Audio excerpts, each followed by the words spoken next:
a todos, sejam bem-vindos a mais um vídeo aqui no canal, onde estaremos lendo por mais 24 horas. Já estou aqui com o meu cronômetro, porque serão 24 horas cronometradas. Sempre que eu estiver lendo, eu vou ligar o cronômetro. Quando eu fazer pausas na leitura, para dormir, comer, seja qualquer outra coisa, também estarei fazendo pausas no cronômetro. E eu ainda não sei exatamente o que eu vou ler. Assim, não exatamente porque assim, já estou lendo a biografia do Dostoiévski, para me começar a leitura de suas obras. Aí eu vou continuar lendo essa biografia, talvez eu vá começar A Gente Pobre, que é o primeiro livro que o autor publicou. Tô pensando em pegar um do King também, ler alguma coisa no Kindle. E no mais é isso, e vocês vão me acompanhar aqui ao longo do vídeo e vão descobrir, né, junto comigo, outros livros que eu venha a ler, tirando esse daqui que eu já falei. Também quero fazer minha unha durante esse vídeo, porque está horrível, já tá tudo descascando o esmalte. E eu quero fazer esmaltação nova, e vamos lá.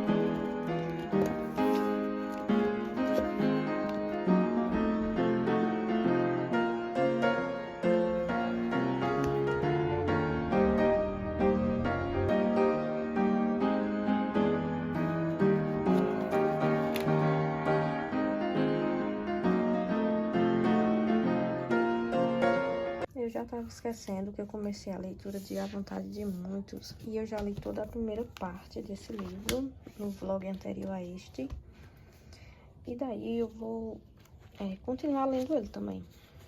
Aí a parte 2 termina na página 276, aliás, a parte 1. E a parte 2 vai até a página, deixa eu olhar aqui que vai ser até onde eu vou ler. 548. Então, eu vou ler toda essa parte aqui. Eu vou logo continuar essa leitura, porque senão eu passo muito tempo sem nenhum livro. Depois que eu comecei, eu acabo perdendo um pouco o interesse. Então, pronto, oficialmente, vou começar pela Vontade de Muitos, que eu não tava nem lembrando que eu já tinha iniciado essa leitura, como eu já falei.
Já se passaram as primeiras 5 horas das 24 horas. E aí eu vou falar com vocês um pouquinho de como foram essas primeiras horas de leituras. Começando com A Vontade de Muitos, que eu terminei a segunda parte. E da primeira parte desse livro eu falo um pouco mais no vídeo que eu postei anterior a esse daqui. Nessa segunda parte, a gente acompanha esse personagem, que é o Viz, que é quem está narrando essa história para nós, sob o ponto de vista dele. E ele entra na academia, que é essa escola onde os filhos desses nobres desse mundo vão para estudar. E não exatamente só para estudar, mas para mostrar suas habilidades políticas, para subir de cargos e coisas assim. E tem um mistério envolvendo esse local, essa ilha, onde fica essa academia. E daí ele começa a descobrir várias coisas, mostrando como é o processo de criar novas amizades, como são os primeiros dias dele nesse novo local, a aceitação, porque ele é um órfão que foi adotado por um dos homens mais importantes deste mundo, desse país onde eles vivem, dessa hierarquia de poder, as dificuldades que ele passa também nesse período e tudo mais. E eu achei essa segunda parte bem envolvente. A primeira, como é normal de acontecer em todo o primeiro livro, assim, você primeiro que se sente deslocado, não sabe nem entende nada do que está acontecendo. E nessa segunda parte foi tudo muito mais, teve muito mais ação, coisas acontecendo, que contribuiu para tornar essa parte aqui mais rápida de ler. E eu tô gostando desse livro, mais do que eu tava a princípio. Por enquanto eu não vou continuar a leitura dele, eu vou tentar focar em outras leituras. Daí esse segundo eu não vou pegar porque ele é bem pesado, que é a biografia do Dostoiévski. Li mais um pouco dela, que é contando já um pouco da criação dele, envolvendo a religião e a cultura do seu país, a forma que ele foi educado desde criança. E a maioria do tempo eles foram educados em casa, com professores que tinham dogmas parecidos com os deles, com o da família e crenças, e daí a maneira que eles foram criados foi tudo envolvido na religião da família. E aqui até fala, né, essa biografia, que as coisas que tanto o Dostoiévski como seus irmãos tiveram acesso ao tipo de literatura, outros escritores, como o próprio Tolstói, Turgenev, o Pushkin, que era uma figura muito importante na cultura russa, um autor muito importante, e também uma figura muito importante para o próprio Dostoiévski, só vieram a ter acesso a muitas dessas coisas a partir da idade de 8, 10 anos, porque a educação deles era deixada na mão de terceiros. Então isso também é interessante, quanto que o Dostoiévski foi criado de uma maneira assim envolvido por tudo que era a cultura russa, por tudo que era o seu país, as maneiras deles de enxergar ali o patriotismo, o regionalismo e tudo mais. E o quanto ele admirava o Pushkin. E como ele ficou triste com a morte desse autor que morreu jovem, relativamente jovem. E o quanto ele admirava essa figura, a escrita dele, os livros. E é bem interessante saber disso, sobre o autor. Saber o quanto sua obra representa toda a sua vida, desde a criação na infância até a vida adulta. Os outros autores eu acho que também devem ter um pouco disso, principalmente o Tolstói, o Lev Tolstói, que eu também tenho vontade de ler. Não sei se por agora, porque eu tô mais interessada em começar as obras do Dostoiévski. Enquanto eu editava essa última parte do vídeo, eu vi que eu não consegui ser tão clara como eu gostaria. Mas enfim, para resumir, Dostoiévski e os seus irmãos foram educados em casa inicialmente. Só depois do falecimento da mãe deles é que eles foram para uma escola preparatória. E ele era, assim, muito apaixonado pelo escritor Pushkin. Ficou muito triste quando soube do falecimento dele.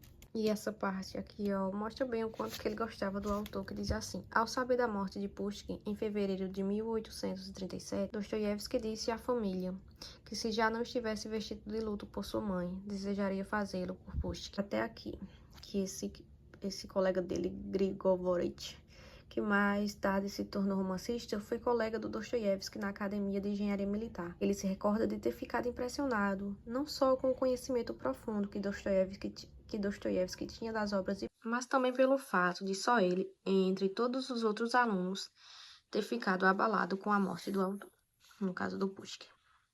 E aqui também a parte que fala da sua educação, que foi totalmente focada na cultura russa, que dominou o horizonte do menino Dostoiévski e ofuscou todas as outras. E também fala que os pais meio que não se importavam tanto com a educação dos filhos, deixavam bem na mão de terceiros. Fala que os pais russos de classe alta tinham pouco interesse pessoal na educação de seus filhos, entregavam-nos a preceptores e governantas estrangeiros, assim que largavam os coelhos para adquirir os requisitados costumes refinados europeus. Em consequência, o jovem nobre russo estava mais frequentemente em casa, na literatura e na história da Europa Ocidental, e propenso a ser muito ignorante das letras russas e do passado da sua terra natal. E aqui fala, né, de Tolstói, Pushkin, que só aos 8 anos ele mesmo os havia descoberto nessa literatura russa, pois nunca recebeu nenhuma orientação em literatura ou história russa antes de ir para a escola um ano mais tarde. Turgenev também teve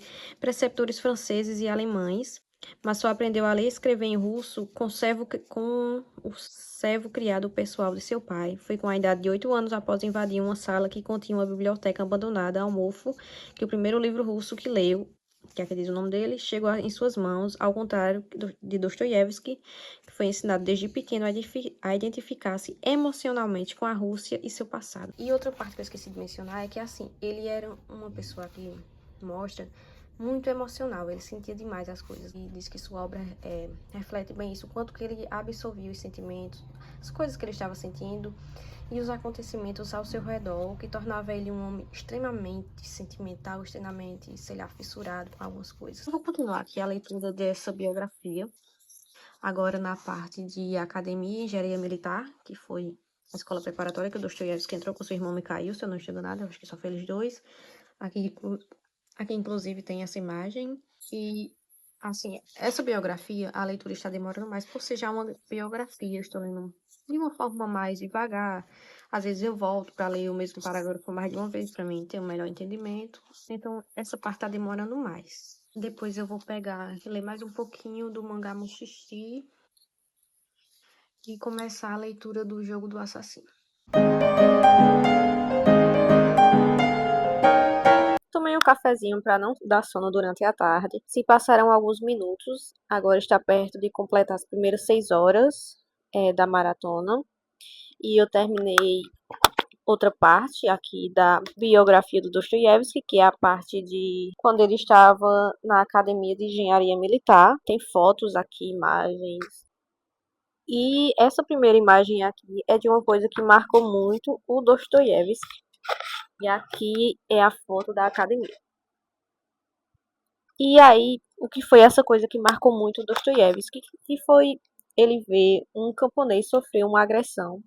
E isso ficou muito marcado ao longo de toda a vida do autor, ao ponto disso até ser uma das coisas que gerou o estopim do que ele fez, que depois eu não sei bem o que foi. E daí ele foi preso, ficou 4 anos na Sibéria, se eu não estou enganada. Ele passou uns anos preso na Sibéria por conta dessa insurreição. Não sei, assim, onde eu vou ler mesmo. E também enquanto ele estava na academia, ele soube da morte do pai, que, assim, até hoje a hipótese mais aceita é que ele morreu de causas naturais, sofreu um AVC, né? A família nunca acreditou nisso, acreditou que ele foi assassinado já por conta dele ser um homem bruto com as pessoas que trabalhavam para ele. E o próprio Dostoiévski assim, se sente muito culpado pela morte do pai, isso também marcou muito ele, ao mesmo tempo que ele se sente aliviado por finalmente se ver livre de um fardo, porque assim, ele não queria, nem ele nem o irmão dele entrar em academia militar, ele sentia o desejo de ficar no mundo das letras, né, de serem escritores, tanto que o irmão dele já escrevia muito, na época que eles entraram nessa academia, não que ele tivesse alguma coisa publicada, mas ele gostava muito de escrever, gostava muito de escrever poemas, e o Dostoi também tinha essa inclinação para essa parte das letras, e daí ele se sentia, assim, que ele não poderia dizer por chegar pro pai e dizer, não, eu quero fazer isso, né, eles não queriam ir contra o pai, passar por esse momento de enfrentamento. Seria algo que teria sido, não teria dado muito certo. Aí ele se sente aliviado porque ele já pensava em abandonar a academia, seguir no mundo da escrita mesmo.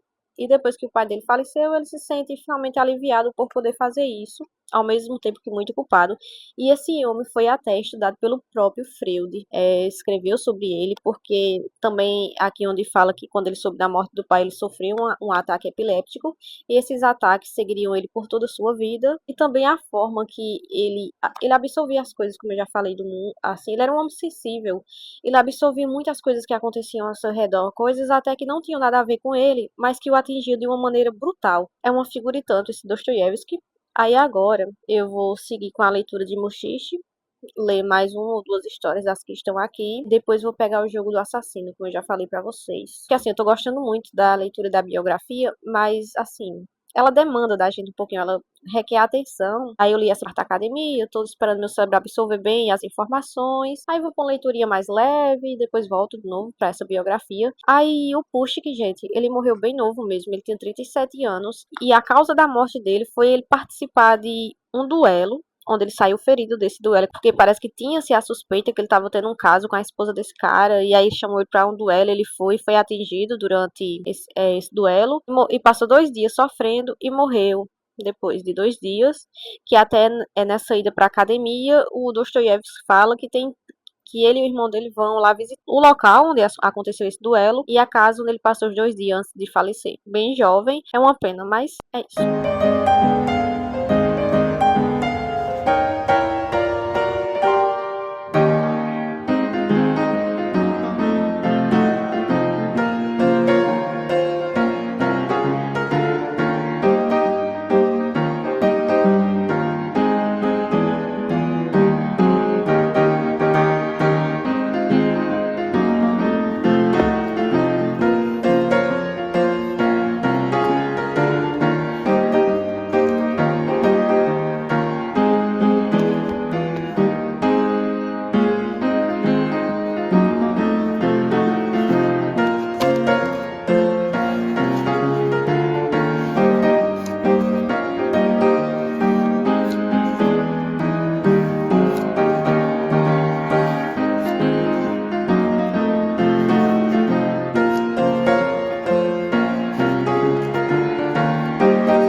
Voltei para terminar esse vídeo e já peço desde já desculpas porque estarei pesando um pouco o clima.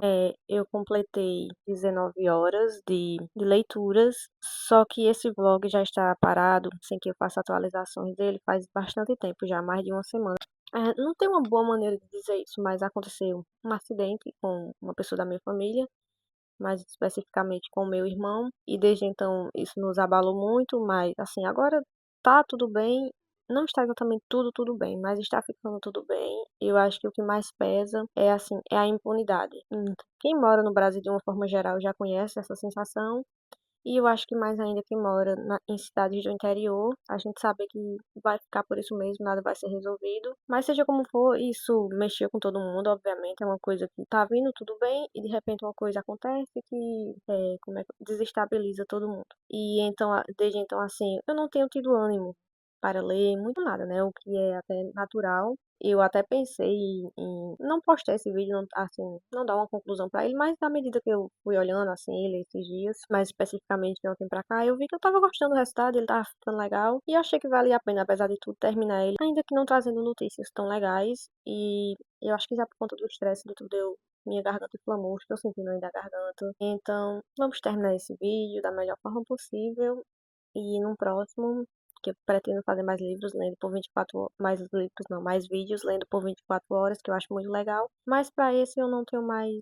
ânimo, assim, sabe? Quando alguma coisa assim acontece, perde-se o sentido e a leitura é para ser algo prazeroso, gostoso de se fazer, e no momento, infelizmente, não é o que está acontecendo. Então, vamos lá. Então, a começar com o Shift, eu li mais uma das histórias que tem aqui no mangá e tá sendo divertido, tá gostosinho de ler. Ainda tô nem na metade, mas pretendo continuar a leitura desse mangá. E agora falando do Jogo do Assassino, foi um livro divertido de ler. Essa autora, eu ainda não sei pronunciar o nome dela corretamente, mas eu acho que é Nagai. Ela é uma autora da Nova Zelândia e é considerada um dos maiores nomes da literatura de seu país. Ela tem mais de um livro com esse personagem aqui, esse detetive, investigador, tem, ao todo são 35 livros. Esse livro aqui já tinha sido publicado no Brasil há um bom tempo atrás, e agora a editora trouxe essa nova edição. Não sei se os outros de autora vão ser publicados, mas até que eu gostaria, porque eu achei que foi uma história que eu gostei, achei de interessante. E aqui a gente acompanha esse grupo de pessoas que vão passar o final de semana na casa de um homem muito rico, um magnata ali, e eles têm, toda vez que as pessoas vão pra lá, a primeira vez, o personagem que está narrando essa história é a primeira vez que ele participa, mas as outras pessoas que estão lá não é a primeira vez, eles têm esse costume de se reunir durante esses finais de semana e fazerem brincadeiras, e uma dessas brincadeiras é esse jogo do assassino, onde uma pessoa é sorteada para, digamos, ser o assassino, assim, de brincadeira mesmo, e ninguém sabe quem é, e ele vai lá, e tipo, tem toda uma dinâmica nesse jogo, mas ele vai escolher uma pessoa, chegar na pessoa e dizer, você é o corpo. Aí a pessoa vai sentar ou deitar no chão e ficar ali, enquanto os outros farão um papel de juiz, investigador e tudo mais, ali para tentar descobrir quem é a pessoa. É pra ser uma coisa divertida e tal, só que né, o que era pra ser uma brincadeira acaba se tornando realidade e aparece um corpo de verdade. Alguém acaba morrendo lá nessa história, sendo assassinado. Começa toda a investigação pra descobrir quem é. Tem um detetive aqui. Eu achei muita vibe de Sherlock Holmes. Então, foi rapidinho de ler. E daí eu comecei a leitura. Eu acho que eu tinha mostrado, né? No começo desse vídeo, eu nem me lembro direito. Que é aquele do Stephen King e a Zona Morta. Eu comecei e finalizei o livro. E eu acho que já por conta de tudo, eu achei essa história aqui muito triste desse livro. Aqui a gente acompanha um homem chamado Johnny, que sofre um acidente quando ele é criança, só que passa, e na vida adulta ele sofre outro acidente, e daí ele fica em coma 4 anos, e depois que ele acorda, digamos que ele tem poderes paranormais de, às vezes, quando ele toca em algumas pessoas ou em objetos, ele tem uma visão tanto da vida da pessoa e até mesmo previsões do futuro. E uma dessas previsões é bem pesada, e daí ele decide tomar uma atitude drástica depois de tudo que ele passou na vida. E eu achei, assim, essa história muito triste. O final, eu quase chorei no final, eu achei tudo muito triste. Eu acho que já, como eu falei, por tudo que eu vivi nos últimos dias, talvez isso também tenha influenciado pra me achar tudo muito triste. O Stephen King com certeza não é um autor que é para todo mundo. A forma que ele descreve as coisas é muito pesada, principalmente violência contra mulheres e animais. Aqui tem lá uma das primeiras cenas, é um homem acabando com um cachorrinho, matando ele. Então, não é pra todo mundo.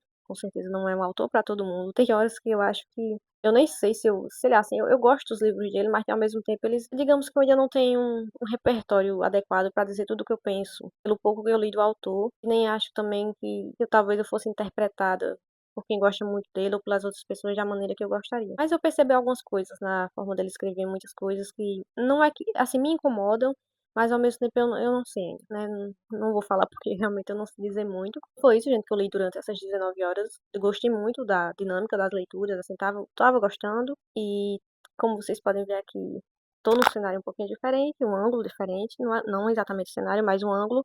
E eu comprei uma escrivaninha que era algo que eu tinha muito desejo de comprar, ela tá aqui. E ao mesmo tempo que eu tinha muita vontade, eu imaginava, ficava assim, relutante, porque o espaço que a gente tem aqui, esse quarto onde tá, eu divido com meu esposo. Desse lado aqui vocês não estão vendo, mas fica a mesa dele com o computador e as coisas dele. Ele também comprou outra escrivaninha que tá aqui na frente, e eu comprei a minha, porque eu tenho muita vontade de ter para ficar perto da minha estante lendo. Ela ainda não está exatamente na posição que eu quero que ela fique no final de tudo. Eu quero trazer ela mais para frente um pouco, para cá e mais para frente. Vai ficar melhor para pegar um pouco mais da estante. E também quero comprar uma luminária para colocar aqui. Já coloquei uma plantinha.